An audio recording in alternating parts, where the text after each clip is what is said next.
우리 선교적인 삶을 살아가기라는 제목으로 제가 말씀 나누도록 하겠습니다. 한 가지 질문으로 말씀을 시작하려고 합니다. 나는 예수님 믿는 거 참 쉬운 줄 알았는데 그게 아니었구나. 한 번이라도 느껴보신 분들 있으면 한번 손 한번 들어보세요. 거의 뭐 한 반 정도 되는 것 같아요. 전 여러분이 예수님을 제대로 믿고 있구나라고 말씀드리고 싶어요. 바울도 로마서 7장에 보면 똑같은 갈등을 겪었습니다. 내가 도리어 선을 행하고 싶은데 선을 행하지 아니하고 도리어 악을 행하는 나의 모습을 보는도다, 이렇게 얘기했어요. 근데 그 악을 행하는 게 내가 아니라 바로 내 안에 거하는 죄니라라고 얘기해요. 예수님과 함께 이미 십자가에서 죽은 옛사람을 말하는 거죠. 여러분, 예수님 만나기 전에는 우리가 다 내가 집주인으로 살았어요. 예수님 만나고 나서 내 마음의 주인이 바뀌었습니다. 그러니까 전에는 내가 원하는 대로 마음의 문 열고 내가 원하는 거 받아들이고 살았어요. 근데 이제 바뀐 거예요. 주님이 문 열지 말라고 하면 문 닫고, 주님이 문 열고 이제 나가라, 순종해라 하면 순종하는 거예요. 그러니까 이 내 안에 두 자아가 있어요. 죽은 자아, 새롭게 거듭난 새 자아. 이 순종의 훈련과 갈등이 있으니까 계속해서 주님 믿는 게 결코 쉽지 않다는 것을 알게 됩니다. 그런데 여러분, 점점 순종의 훈련이 되면 될수록 순종하는 게 사실 더 행복해집니다. 순종하는 게 훨씬 더 자유로워지고 쉬워져요. 오늘 설교 제목이 선교적인 삶을 살아가기예요. 거창하게 들릴 수 있는데 선교적인 삶을 사는 건 어디 해외로 선교사로 꼭 나가야 선교적인 삶을 사는 게 아닙니다. 가장 기본적인 것에서 시작해요.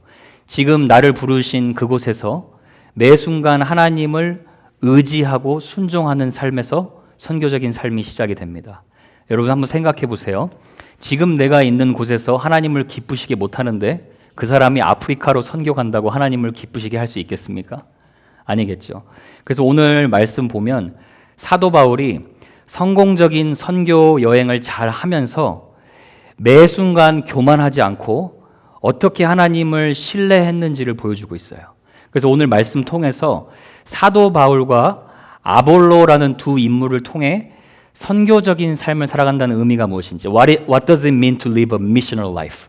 이거를 바울과 아볼로라는 인물을 통해서 살펴보려고 합니다. 제가 기도하기는, 소망하기는 말씀을 통해 여러분이 하나님 앞에 어떻게 살아가고 있는지 확인하고 말씀의 길로 계속해서 걸어가고 확신하는 시간 되기를 축복합니다. 먼저 바울은요, 하나님 앞에서 구별된 삶을 실천하는 삶을 살았어요. 자, 여러분, 지난 시간 본문을 이어서 생각해 보자면 지금 사도 바울이 선교팀과 고린도라는 지역에서 약 2년간 머물면서 사역을 계속했죠. 복음을 계속 전했어요. 원래는 떠나려고 했는데 하나님께서 사도 바울에게 말씀을 주셨죠. 아직 이 고린도 땅에 내가 택한 백성들이 많이 있다라는 그 말씀을 듣고 사도 바울이 힘을 얻어서 2년간 계속해서 사역을 했어요. 근데 오늘 본문 18절 보면 바울이 또 다시 고린도를 떠나게 됩니다. 자, 18절 보시면 이렇게 나오죠. 바울은 더 여러 날 머물다가 형제들과 작별하고라고 나와요. 자, 고린도에서 이제 좀 정이 들만한 때에, 고린도에서 막 열매를 보기 시작한 때에 떠나는 거예요. 사도 바울의 마음이 결코 편하지 않았을 겁니다. 근데 여러분, 성도의 삶, 선교적인 삶을 살아간다는 것이 그래요. 마치 계절에 따라서 이동하는 유목민이라는 게 있어요. pilgrims. 필그림처럼 성도는 하나님의 뜻에 따라 언제든지 움직이며 살아가는 자예요. 감사한 거는 이번에 또 외롭게 움직이는데 하나님께서 브리스길라 아굴라라는 든든한 동역자 부부를 선교팀에 함께 합류하게 하세요. 그래서 제가 여러분 이 선교 여정을 생각하면서 이런 생각을 했어요. 하나님이 저와 여러분 인생에 가는 길에 하나님의 일을 하는 데 있어서 결코 팀 없이 홀로 일하라고 내버려 두시지 않는구나. 하나님 반드시 돕는 손길을 허락하시는구나. 아무리 힘든 것 같아도 때에 따라 하나님께서 너는 결코 혼자가 아니다. 나는 네가 가는 여정에 항상 함께하고 있음을 확인시켜 주시는 분이시구나. 이걸 다시 한번 여기서 보게 됩니다. 그런데 여러분 오늘 본문 보면 특이한 부분이 있어요. 그게 뭐냐면 누가가 그 사도행전 저자인 누가가 이런 부분까지 기록해 놨어요. 18절 하반부에 보면 바울이 뭘 했다고 나오죠? 갱그라에서 뭐 했어요? 머리를 깎았대요. 사도 바울 이발한 것까지 여기다가 기록해 놨어요. 근데 그 이유가 뭐냐? 일찍이 하나님 앞에서 서원을 했다라는 거예요. 뭔가 하나님 앞에서 개인적으로 약속을 한 거예요. 민수기 6장에 가면 여러분 머리와 관련된 나시린의 서약이 있어요. 나자라이 바우라는 게 있어요. 자, 여러분 제가 나시린에 대해서 설명하기 전에 여러분 저 한번 따라서 한번 고백해 보겠어요. 나도 이 세상 속 나시린이다. You are Nazarene. 이게 무슨 뜻이냐면 나는 세상 속에서 하나님께 구별된 자다 이런 뜻이에요. 하나님께 바쳐진 자다 이런 의미예요. 당시 나시린들은 세 가지를 서원했죠. 첫 번째로는 포도주를 입에 대지 않았어요. 여러분 탤런트 이성미 씨라고 아세요? 제가 프로그램에서 본 적이 있는데 탤런트 이성미 씨가 막내딸한테 그런 얘기를 하더라고요. 막내딸 늦둥이에게 너는 나시린이다. 너는 너 친구들처럼 밤늦게 놀고 다니면서 술 마시면 안 돼. 너는 내가 하나님께 드린 나시린이야. 이게 약간 나시린의 서약을 한 케이스라고 볼 수가 있어요. 두 번째로 나시린은 시체를 가까이 하지 못합니다.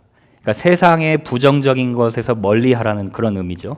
세 번째 나시린의 서약이 머리를 자르지 않아요.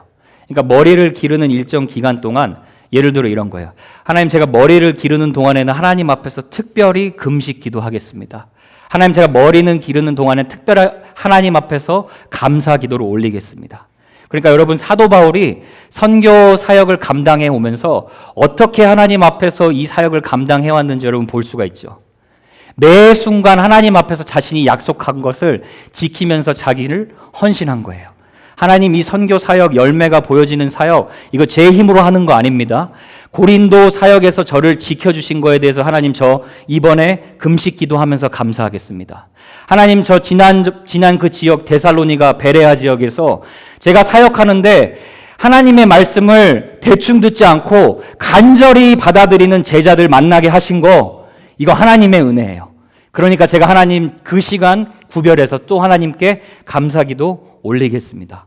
이게 바울의 영성이었어요. 스스로 하나님 앞에서 구별하여서 자기 자신을 지킨 거예요. 여러분 오늘날 여러분은 혹시 여러분의 영혼을 위해서 스스로 구별하는 이런 삶을 실천하는 모습이 있으십니까? 한번 생각해 보세요.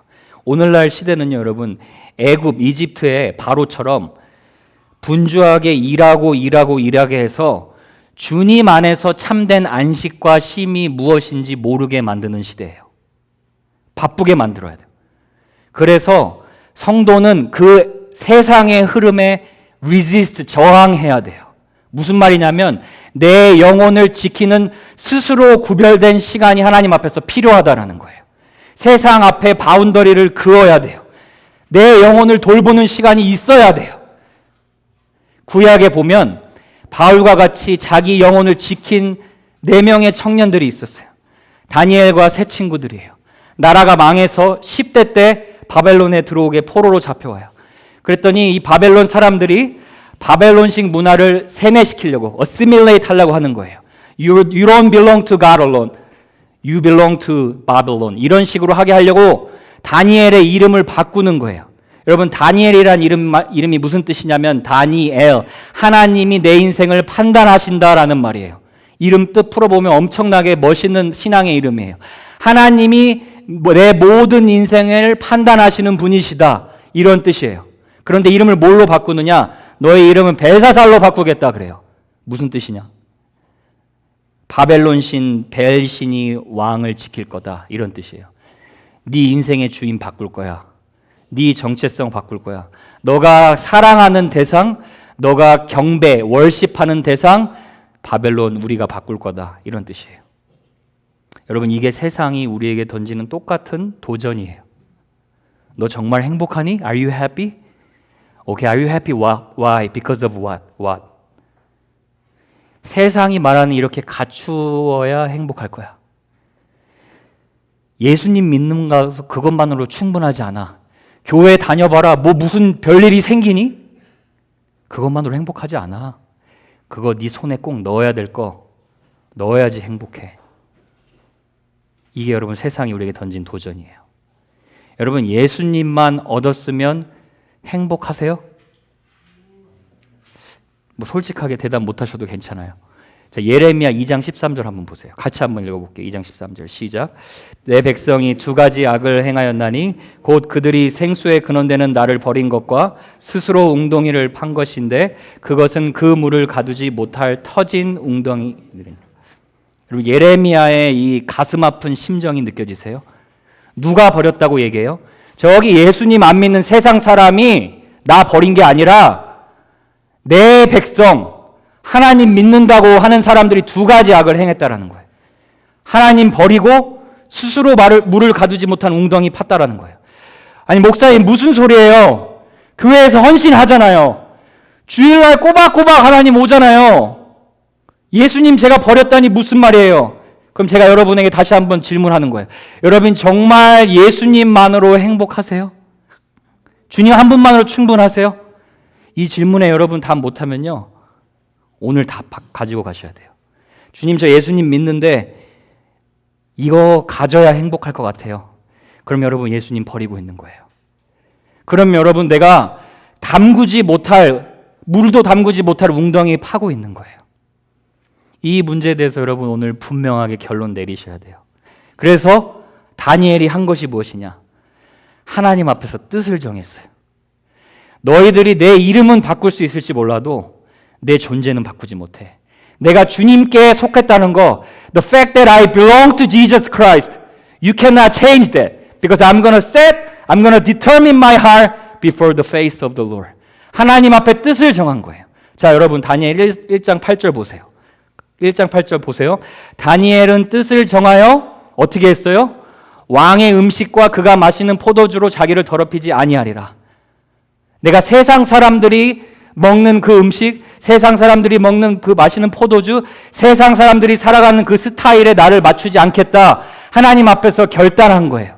세상이 말하는 그 행복, 나는 그거 행복 아니야 라고 추구하고 나는 하나님 믿는 것이 행복한 거야. 그거 추구하겠다라는 거예요. 제가 이 말씀 보면서 그 노래가 생각났어요. 여러분 그 복음성가 아세요? 세상은 들리고 사람들은 변하여도 나는 주를 섬기리. 이 노래 아세요? 주님의 사랑은 영원히 변할 수 없네. 나는 주를 신뢰해. 이렇게 하나님 앞에서 구별한 거예요. 여러분 구별하면 어떤 일이 일어나냐? 환관장에게 은혜를 입혔어요. 놀라운 사실 제가 하나 보게 돼요. 다니엘이 여러분 뜻을 정하고 하나님 앞에 결단했잖아요. 내가 하나님 앞에서 이렇게 살겠노라 라고 결단했잖아요. 그래 하나님이 놀라운 지혜와 용기를 주십니다. 뭐냐면 다니엘이 당당하게 환관장에게 말하는 거예요. 10일 동안 시험해 보라고.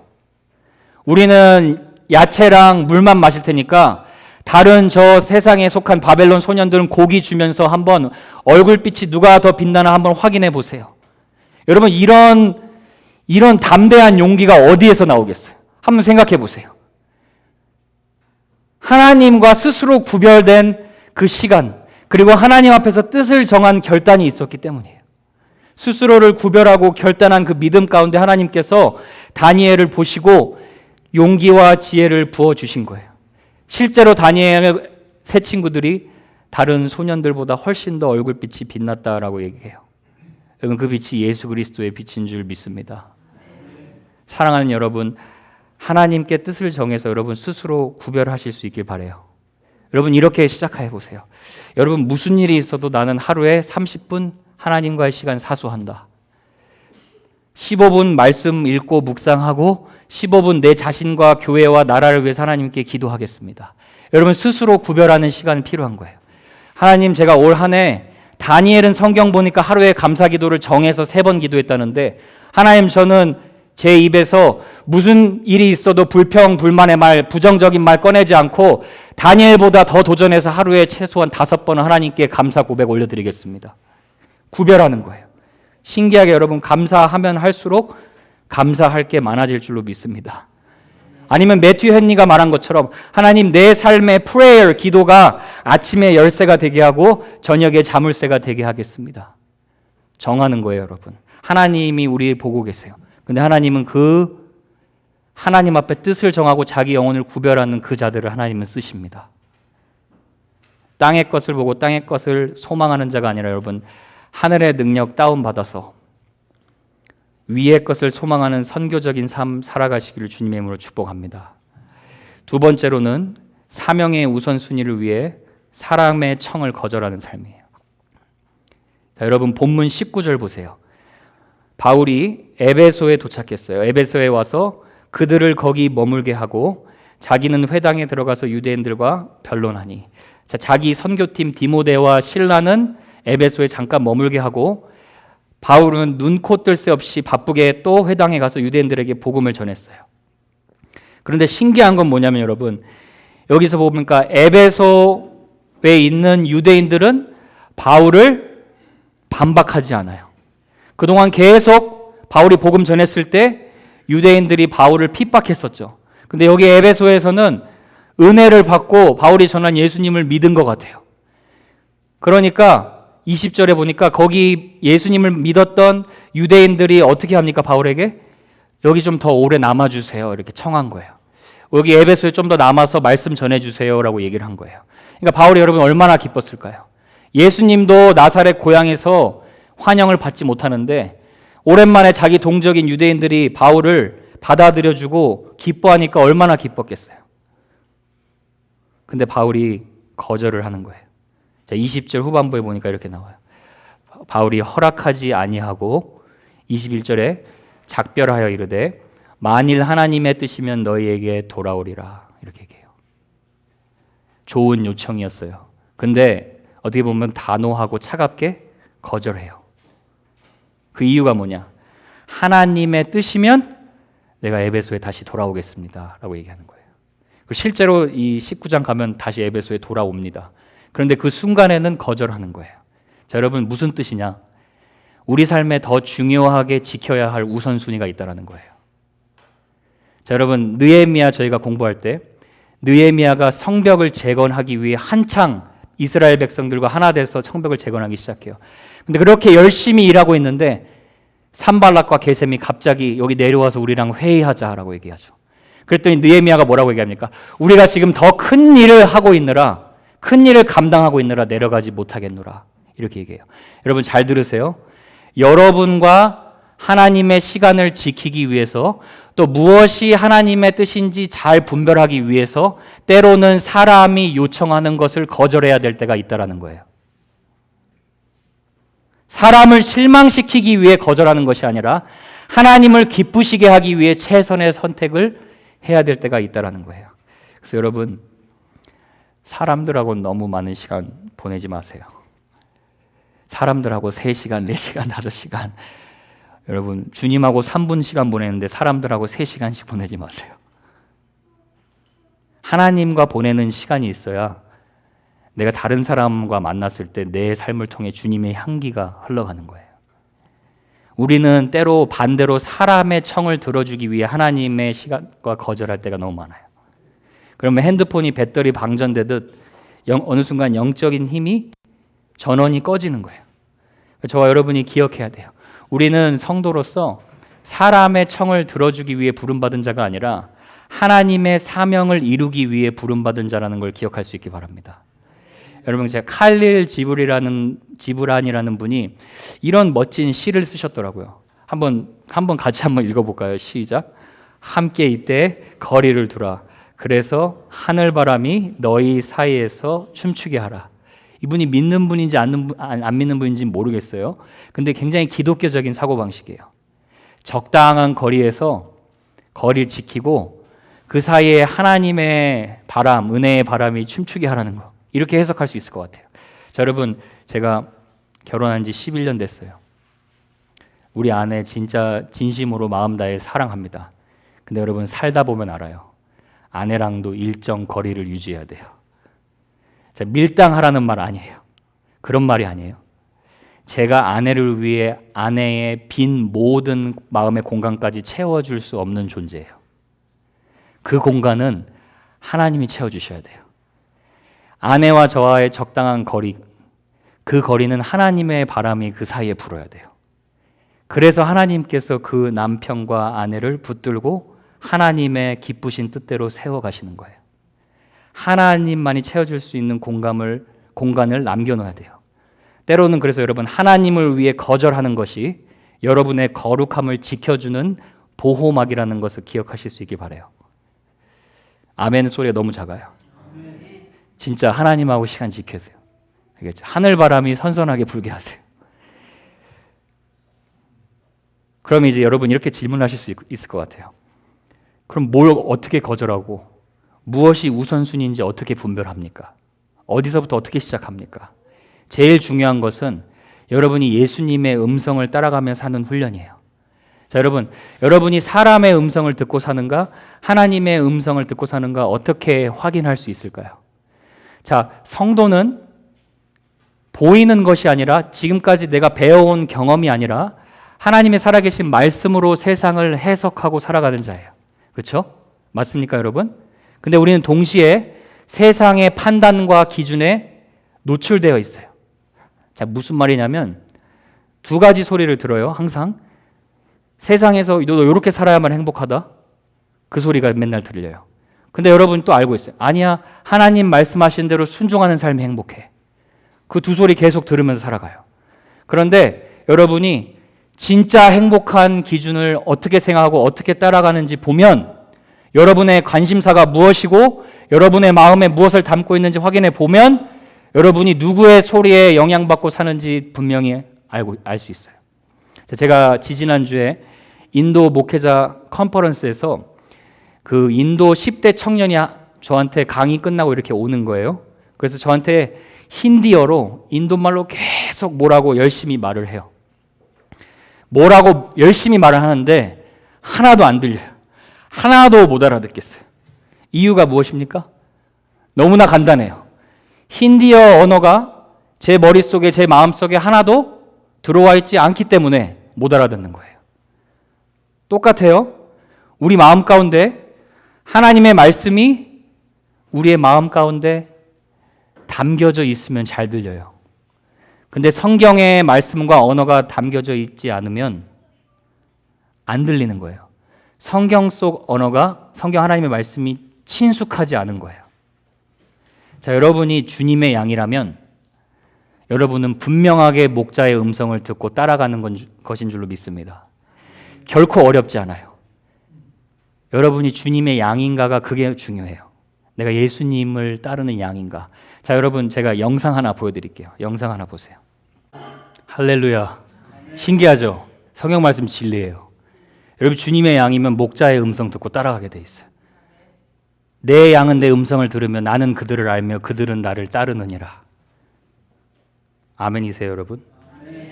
목자의 음성 따라가는 훈련하다 보면 뭘 거절해야 되고 또 뭘 들어야 할지 분별력이 깊어지는 거예요. 하나님이 기뻐하시는 사명 따라가는 여러분 되길 축복합니다. 마지막 세 번째로는 아볼로라는 자를 통해 한번 배워보겠습니다. 아볼로는 믿는 자들에게 많은 유익을 끼치는 삶이었어요. 자, 카메라 렌즈가 바울에게서 벗어나서 아볼로에게 향합니다. 자, 24절 보시면 아볼로라는 자에 대해서 소개해요. 같이 한번 읽어볼까요? 시작. 알렉산드리아에서 난 아볼로라 하는 유대인이 에베소에 이르니 이 사람은 언변이 좋고 성경에 능통한 자라. 자, 여러분 알렉산드리아는 말 그대로 지성인, 똑똑한 사람들이 모인 도시예요. 나중에 이 알렉산드리아에서 성경을 해석하는 선생님들이 많이 나온 곳이기도 해요. 그래서 아볼로가 학자예요. 박사예요. 오늘날로 말하면 PhD 디그리 한 몇 개 갖고 있는 목사예요. 그래서 사람들이 그러기를, 목사님들이 신약에서 구약에서 듣고 싶은 설교자 하나씩 뽑았는데 구약에서 설교자는 이사야를 선지자를 듣고 싶고 신약에서는 아볼로라는 사람을 통해 듣고 싶다 할 정도로 굉장히 똑똑한 사람이에요. 근데 여기서 누가가 잔뜩 칭찬을 해요. 일단 이 언변이 좋습니다. 저도 언변이 좀 좋은 은사를 받았으면 좋겠는데 저는 하나하나 다 써요. 이 연습을 해야 돼요. 근데 이 아볼로는 언변이 굉장히 좋아요. 기본적으로 말을 잘하죠. 게다가 성경에 능통한 자라고 얘기합니다. 또 칭찬을 하는데 25절도 한번 같이 한번 읽어볼게요. 25절 시작. 그가 일찍이 주의 도를 배워 열심으로 예수에 관한 것을 자세히 말하며 가르치나 요한의 세례만 따름이라. 자, 여러분 이 한 글자가 문제예요. 만 알미라. 이게 제일 무서워요, 여러분. 하나님의 능력과 기적만 따름이라. 은사만 따름이라. 성경 문자만 따름이라. 아볼로는 요한의 세례만 알았어요. 그러니까 딱 거기까지만 가르치는 거예요. 성경에 능통한 것은 맞는데 지식이 치우쳐져 있어요. 그 말만 해요. 더 이상 배우질 못해요. 자, 여러분 세상에는 세 가지 종류의 사람이 있어요. 첫 번째로는 잘못 가르침을 받아서 잘못 살아가는 자들이 있어요. 두 번째로는 가르침을 아예 안 받아서 예수님을 믿는 믿음대로 안 살아가는 자가 있어요. 세 번째는 잘 가르침을 받아서 잘 믿음대로 살아가는 자가 있어요. 우리는 당연히 세 번째의 삶이 되어야겠죠. 생각해 보세요, 여러분. 자녀가 아버지의 마음을 모르는데 어떻게 아버지를 기쁘시게 할 수 있겠어요? 아버지의 마음 알려면 If we want to know the mind of God, we need to know the word of God. 그렇죠? 우리 하나님 마음 알려면 하나님 말씀 알아야 돼요. 하나님 말씀 잘 알아야 돼요. 배워야 돼요. 요한의 세례 어떤 세례냐? 죄사함의 세례예요. 죄를 돌이키고 회개하는 거 거기까지만 얘기한 거예요. 근데 아볼로는 예수님이 부활하셨다라는 거, 그리고 부활하신 예수님이 하늘 보좌 우편에 앉으시고 성령님을 보내주셔서 너를 예수 그리스도의 증인으로 살게 하신다, 이런 거 몰랐어요. 성령 세례를 몰랐어요. 죄의 세례만 알았어요. 요한의 세례만 알았어요. 불세례를 몰랐어요. 용서받는 것만 알았어요. 그런데 성령 세례 받으면 인간의 존재가 완전히 바뀌어서 새로운 가치관과 목적을 가지고 살아가는 거, 그거는 몰랐어요. 그래서 어떻게 했느냐? 하나님이 너무나 친절하세요. 아볼로에게 브리스길라 아굴라 부부를 보내주세요. 브리스길라 아굴라 부부를 보내줘서 어떻게 하냐? 26절 끝에 보니까 아볼로가 열심히 나름대로 복음을 전해요. 근데 듣다 보니까 좀 이상한 거예요. 저거 5%가 부족한데? 저거 우리가 믿는 총체적인 기독교의 퍼펙트 픽처가 아닌데? 듣다 보니까 이상해서 저기 우리 박사님 잠깐 이렇게 부끄러움 안 주려고 잠깐 우리 집에 와보세요. 와보세요 해서 하나님의 도를, 십자가의 길을 더 정확하게 자세히 풀어줬다라는 거예요. 여러분 놀라운 사실이 뭔지 아세요? 브리스길라 아굴라 부부는 일반 성도 부부예요. 그리고 아볼로는 선생이에요. 그런데 아볼로가 겸손하게 자기의 나이, 경험, 모든 체면 내려놓고 평신도 성도 부부에게 가르침을 받았다라는 거예요. 오늘날로 말하면 여러분 이렇게 얘기할 수 있을 것 같아요. 아볼로는 이렇게 가르친 것 같아요. 주일날 교회 열심히 다니셔야 주님께 복 받습니다. 이렇게 가르치다가 브리스길라 아굴라 만나고 나서 매일매일이 주님의 날입니다. 매일이 주일입니다. 이렇게 알려준 거예요. 교회 열심히 다니고 목사님이 시킨 대로 열심히 하면 복 받습니다. 이거에서 여러분은 세상 속에서 건짐받고 세상 속에 보냄받은 예수 그리스도의 아름다운 제자입니다. 이렇게 가르친 거예요. 그러니까 하나님의 말씀 앞에서 체면 다 내려놓고 겸손히 배웠다라는 거예요. 여러분 하나님은요 교만한 자를 대적하셔요. 그러나 겸손한 자에게 반드시 은혜를 베풀어 주실 줄로 믿습니다. 여러분 교만한 자의 특징이 뭔 줄 아세요? 여러분 이단들의 특징이 뭔 줄 아세요? 자기가 절대 정답을 가지고 있어요. 절대 포뮬라를 가지고 있어요. 신앙의 포뮬라. 그래서 그거 배운 틀 외에는 배우지 않습니다. 근데 겸손한 자의 특징이 뭡니까? 계속 배워요. 그게 제자라는 말의 뜻이에요. 마테테오, 예수님의 학생이란 뜻이에요. 평생 학습자라는 말이에요. 그러니까 하나님 앞에 하나님 말씀을 배우지 않고는 우리가 그리스도를 아는 은혜와 지식 안에서 자라갈 수 없어요. 다른 방법은 없어요. 주님의 말씀을 평생 배워야 주님의 은혜가 무엇인지 경험하게 되고 주님의 말씀의 능력이 살았고 능력이 있어서 나를 변화시키는 것임을 우리가 경험하게 될 줄로 믿습니다. 그래서 히브리어 동사 중에 라마드라는 말이 있는데 이 말은 가르친다, 배운다라 두 뜻을 가진 하나의 동사예요. 쉽게 풀어서 말하자면 남을 가르치고 싶으면 그 사람은 배우는 자예요. 남을 인도하려면 그 사람은 먼저 자신이 말씀으로 인도함을 받아야 되는 자라는 거예요. 여러분, 주님 앞에 저와 여러분이 평생 학생임을 기억하실 수 있기를 바랍니다. 그러면 여러분, 작년에는 인생에 크고 작은 폭풍이 왔을 때에 하나님, 이 어려움 이겨낼 수 있도록 주님 도와주세요라고, 주님 견디게 해주세요라고 기도하다가 하나님의 말씀을 더 배우고 가는 사람들은 어떻게 하냐? 폭풍 속에서 함께 계시는 주님을 바라보면서 주님과 함께 댄스할 수 있을 정도예요. 그렇게 자라간다는 거예요. 여러분, 저는 주님 안에서 여러분이 평생토록 학생이시고 평생토록 그래서 은혜와 주님을 아는 지식을 경험할 수 있기를 주님의 이름으로 축복합니다. 그래서 계속 배워야 돼요, 여러분. 평생 주님 앞에 배워야 돼요. 아볼로가 그렇게 잘 배우고 나니까 어떻게 변합니까? 자기도 배우니까 변하는 거예요. 27절 한번 보세요. 아볼로가 아가야로 건너가고자 하므로 형제들이 그를 격려하며 제자들에게 편지를 써 영접하라 하였더니 아볼로가 변한 게 그냥 형제들의 눈에도 분명하게 보인 거예요. 말씀을 배우고 말씀에 순종하고 말씀을 배우니까 먼저 주위의 크리스찬 형제 자매들에게 인정을 받는 거예요. 바나바와 바울 제일 믿음이 신실한 자 하나님이 선교 보내신 것처럼 아볼로 우리가 너희들한테 보낼 테니까 이 사람 영접해라. 이 사람 공동체 안에서 믿음이 검증된 자야. 그리고 보세요. 어떻게 하냐? 어떻게 됐어요? 몇 절입니까? 27절이죠? 그가 아볼로가 갔어요. 그랬더니 어떻게 됐어요? 은혜로 말미암아 믿은 자들에게 많은 유익을 줬다. 이게 여러분 성도의 삶이고 선교적인 삶을 살아가는 삶이에요. 혼자 그 전에는 he was talking boldly concerning about Jesus. 예수님에 관해 자세히 말했어요. 근데 아무런 열매가 없어요. 그런데 이번에는 가서 전하는 거예요. 이 예수님이 28절 보면 showing scripture, 성경을 보여주면서 이 그리스도가, 이 구원자가 우리가 믿는 예수님이십니다. 분명하게 전하는 거예요. 하나님에 관해 아는 것과 하나님이 나의 하나님이다 분명하게 외치는 건 틀린 거예요. 그러니까 그렇게 은혜를 끼치니까 옆에 믿는 사람에게 영적인 유익을 끼치는 자가 된 거예요. 여러분, 내 열심과 내 방법과 인간의 동정으로는 옆에 있는 믿는 자도 유익하게 하지 못해요. 주님에게 말씀에 의지해서 순종하고 하나님과의 바른 관계가 유지될 때, 내가 먼저 주님께 배우고 순종한 신앙의 흔적이 있을 때 믿는 자들에게까지 유익을 끼치는 거예요. 그래서 누군가 순종이 깨끗하게 비어있는 찻잔이라고 얘기했어요.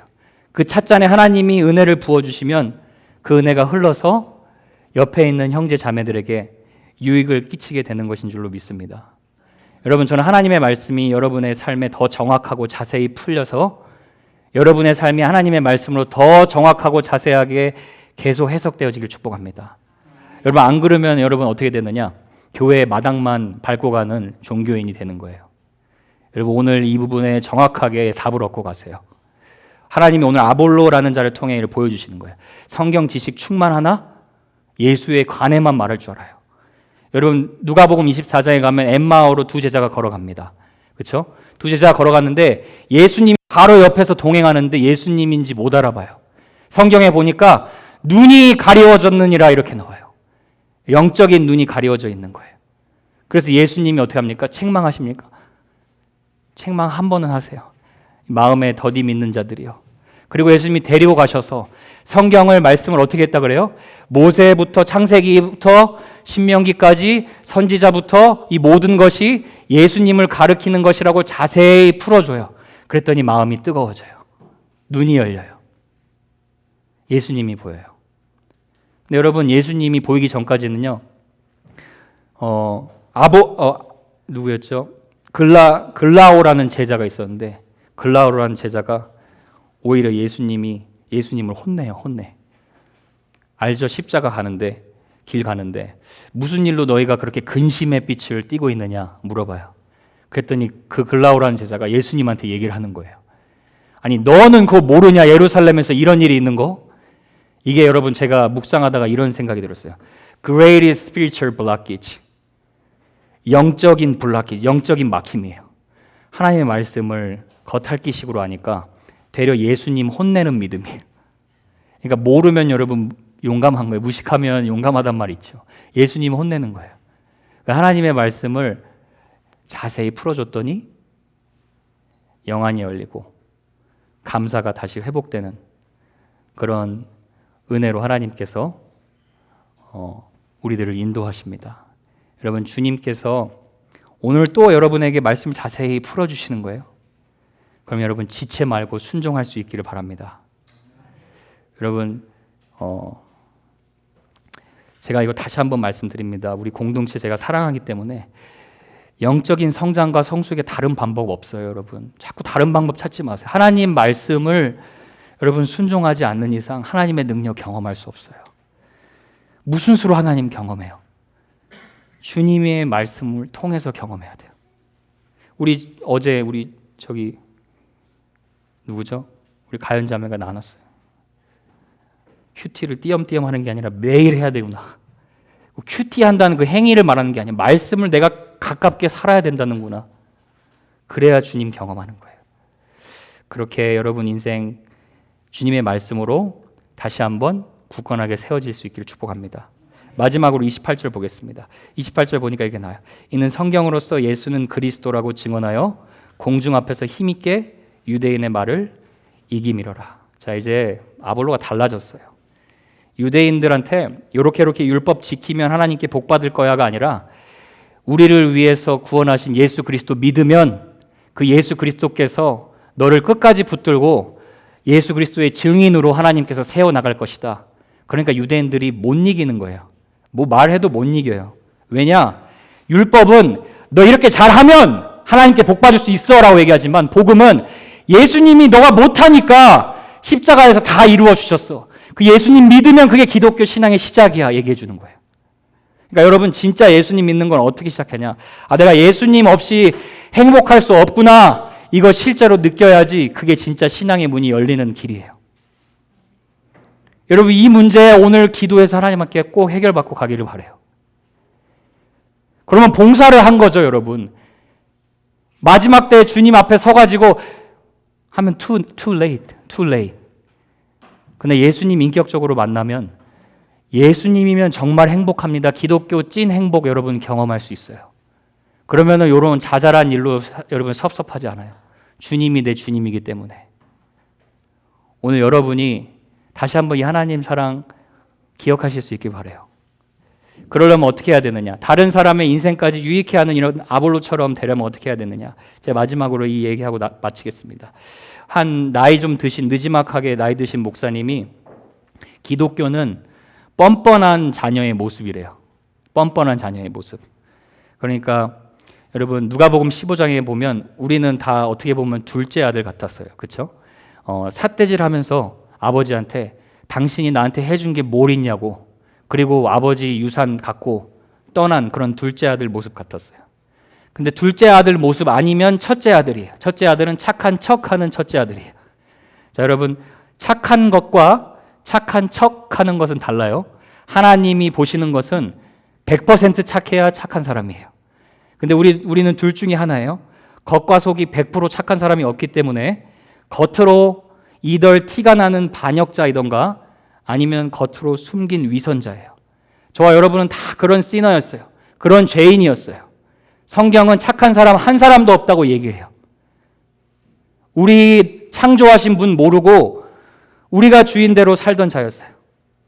여러분 자녀가 부모님 마음 몰라주면 얼마나 마음이 섭섭합니까? 마치 가출한 자녀처럼 우리는 부모 곁을 떠나 살던 자였어요. 그러다가 그거 행복하지 않으니까 다시 아버지께 돌아온 거예요. 아버지께 돌아가면 내가 밥 한 끼라도 더 얻어먹을 수 있겠지 하고 돌아온 거예요. 그렇게 가출하고 집 나간 아들, 딸의 모습이 우리의 모습인데 우리가 딱 돌아왔는데 아버지가 우리한테 딱 한마디 하시는 거예요. 앉아라. 밥 먹자. 내가 너 보고 싶었다. 여러분, 이게 기독교 사랑이에요. 주님 아버지께 돌아왔는데 주님 아버지가 너 왜 네 맘대로 내 유산 살고 이제 와서 밥 달라고 그러니? 그랬더니 자녀가 뻔뻔하게 말하는 거예요. 아버지 반찬 다른 거 없어요? 물어보는 거예요. 여러분, 이 뻔뻔한 게 기독교라니까요. 이게 기독교 사랑이라니까요. 그랬더니 거기서 끝나지 않아요. 아버지가 한마디 더 하시는 거예요. 반찬 갖다 주시면서 나는 누가 뭐래도 너 믿는다. 난 너 사랑한다. 다시 시작하자 우리. 여러분, 이게 저와 여러분을 향한 아버지의 마음이에요. 허랑방탕하게 돈 낭비한 죄는요, 죄 지은 거 벌 받아야죠. 누군가 받았어요. 저와 여러분을 위해서 아버지가 아들을 십자가에 잡으셨어요. 십자가에 못 박히셨어요. 고린도후서 5장 21절에 그래서 이렇게 나와요. 하나님이 죄를 알지도 못하신 예수님을 우리를 대신하여 죄로 삼으신 것은 우리로 하여금 그 안에서 하나님의 뭐가 되게 하는다고요? 의가 되게 하려 함이라. 그러니까 하나님이 여러분을 보실 때마다 완전하게 흠도 없으신 예수님을 보시고 너는 내가 볼 때마다 다이아몬드다. 너는 사랑하는 내 아들, 딸이다라고 약속하실 수밖에 없는 거예요. 이렇게 잘해야 된다가 아니라 내가 너 이렇게 사랑한다? 그래서 우리가 또 다시 예수님 바라볼 수 있는 거예요. 여러분, 이 찐사랑의 드라마를 들으니까 아볼로를 무슨 수로 이기겠어요? 이 세상이 변함없는 이 복음의 사랑이 필요하고 저와 여러분이 매일매일 이 복음의 사랑이 또 필요한 줄로 믿습니다. 여러분이 매번 흔들리고 하루에도 몇 번이고 주님 배신할 때 많은데 하나님이 우리를 그럼에도 끝까지 사랑하실 수 있는 이유는 예수 그리스도를 우리 대신 십자가에 못 박으셨고 예수님의 깨끗한 옷을 입혀주셨고 이제 저와 여러분이 제 종으로 두려움에 떨고 사는 자가 아니라 하나님의 자녀로 사랑받는, 그래 사랑하여 순종할 수 있는 이 복음의 능력이 있기에 이 복음이 앞으로도 저와 여러분을 선교적인 존재로 살아가게 하는 힘인 줄로 믿습니다. 우리가 무슨 선교적인 존재로 살아가요, 여러분? 이 복음의 능력이 있기에 또 다시 아침마다 여러분의 주시는 하나님의 은혜가 새로울 줄로 믿습니다. 여러분, 성실하신 사랑, 주님의 사랑과 또 빠져서 저 여러분 진짜 말씀 준비하면서 그런 생각했어요. 주님하고 지루해지지 마세요. 주님의 사랑은 설레요. 아침마다 주님의 성실하심이 is great, 크도소이다. 날마다 주님의 은혜는 새로워요. 여러분, 날마다 새 노래로 주님께 나아가시는 축복의 여러분 되시길 축복합니다.